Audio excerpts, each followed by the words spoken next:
In a village named Venkatgiri, there lived a couple named Kantam and Somaya who had two children.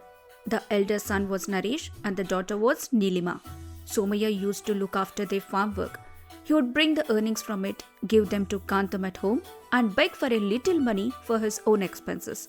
Similarly, both Naresh and Nilima were working at a software company in the city. Every month, as soon as they received their salary money, they would bring it and hand it over to Kantam at home. Then, Kantam would give them some money out of that for expenses and use some money to meet household needs. She used to run a money lending business with the remaining money. Kantam had a dream of becoming a wealthy woman one day. Realizing that it would not happen anytime soon, she decided that she must at least get her children married into wealthy families. While this is happening one day, a matchmaker came to Kantam's house and told her that a proposal from a very wealthy family had come for her daughter. Then Kantam called Somaya too, and everyone sat on the sofa and asked for the details of that alliance. Then the matchmaker mentioned that the groom's side had a condition. He told Kantam that the condition was that the girl must not work after marriage. Kantam told the matchmaker to finalize the alliance no matter what, and the matchmaker agreed and left the place.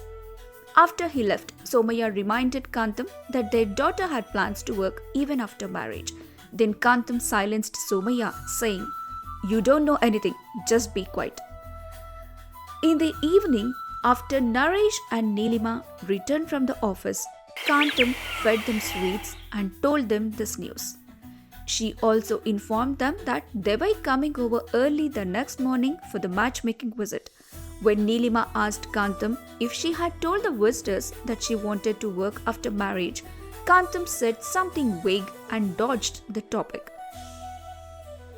The next day, after the groom's family arrived and sat down, and realizing the boy and girl liked each other, the matchmaker was about to say they should fix the auspicious time if both parties agreed when Nilima said, "1 minute," and Kantam started to panic. Worried that Nilima might find out the truth she had hidden, Kantam spoke to the matchmaker and Nilima. Nilima, honey, just a minute. Matchmaker sir, could you come aside for a minute? I need to tell you a small thing. Saying this, she took the matchmaker and Nilima aside and said this. It's nothing, matchmaker sir. My daughter has a small condition. She will tell you what it is herself. Please just listen to her. Nilima, honey, explain it to the matchmaker in detail. It's nothing, matchmaker sir. I want to continue my job even after getting married. Moreover, I'm going to get a promotion in a few days. If I quit, it will cause a lot of trouble for everyone working in my team. Besides, it's a big loss for the company too.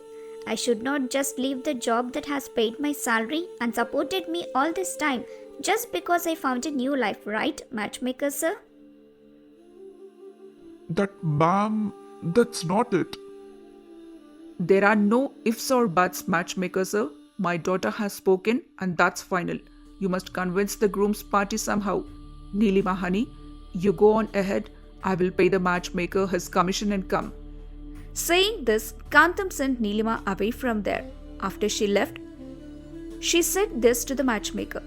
Look here, matchmaker, I don't know what you will do. You have to pull some trick and convince the groom's family, making them think my daughter agreed to their condition without letting them know about my daughter's condition. If you do that, I will give you double the commission. God forbid, if this match falls through, I will take the responsibility of making sure you are not seen in this village, let alone the street. What a thing to say, ma'am. Would I not do it after you ask so politely? If I don't do it, I know you won't let me be. Besides, that part about the commission sounded very sweet to my ears. Anyway, they say one should tell 100 lies to make a marriage happen. Right now, we are using just one lie. I will do exactly as you said, ma'am. Just don't forget about that double commission. I will give it, matchmaker. First, go and finalize this match quickly. Otherwise, my silly daughter might start blabbering about conditions in front of them again. Go quickly, man. Saying that, both the matchmaker and Kantam went there. The matchmaker whispered something softly to the groom's side and then said this in front of everyone. Sir and madam, I have now explained the condition to both you and them. It is acceptable to both parties, right? Saying this without raising anyone's suspicion, pretending to bring up the condition while actually twisting words to tell this side one thing and that side another. The matchmaker manipulated the situation. Not knowing the truth, both the groom's family and Nilima nodded their heads. Then the matchmaker said this to them. Then what else? There is a divine auspicious time next Friday. If you both agree, I will finalize that time. Oh, my matchmaker, sir. Is not that too soon? We have dowry, gifts, formalities, and expenses, right? We need some time to arrange all of that. Sister, don't worry about anything. We will bear all the wedding expenses. We have wealth that generations can sit and eat without exhausting. So we have no desire for the dowry or gifts you would give. You just send your daughter with the clothes on her back. We will look after her like a queen of a home. Sister-in-law, don't think about anything else. You just say yes and we will take care of the rest. When you are insisting so much, why would I say no? As you wish, let it happen that way. Wonderful. Then I will finalize this auspicious time. Saying that, the matchmaker conducted the engagement ceremony. Later, as soon as the groom's party left, Kantam secretly brought the commission and gave it to the matchmaker, thanking him for his help. The matchmaker left the place very happily. Kantam was extremely delighted, thinking that the wedding would happen without costing her a penny. Her daughter was going to a wealthy home as a daughter-in-law, and half of her wish was fulfilled. Before they knew it, the wedding day arrived. Just as the groom's family said, they performed the wedding with great pomp and grandeur, befitting their status. Seeing all that, Kantam shed tears of joy, handed over her daughter, and sent her to her in-laws' house. Like that, some time passed. One morning, while Kantam was sitting on the sofa in the hall, looking at her interest accounts, Somaya came there, sat down, and spoke to Kantam like this.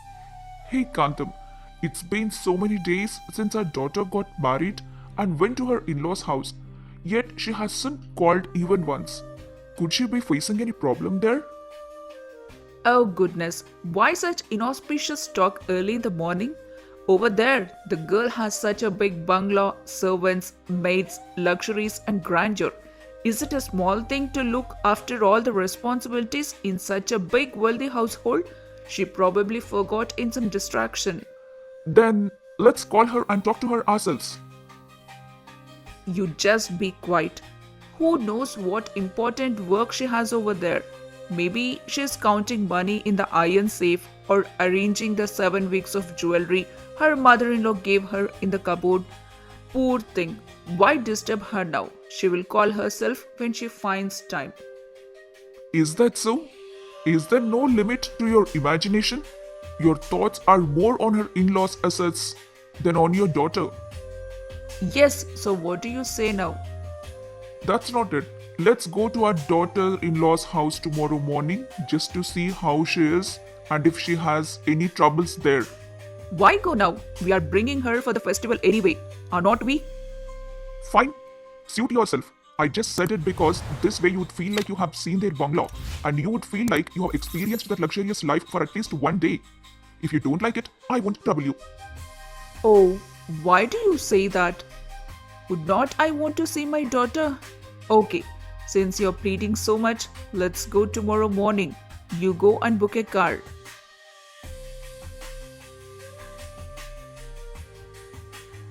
Kantam told Somaya, stumbling over her words. Happy that his trick worked, Somaya left the place to book a car before Kantam changed her mind.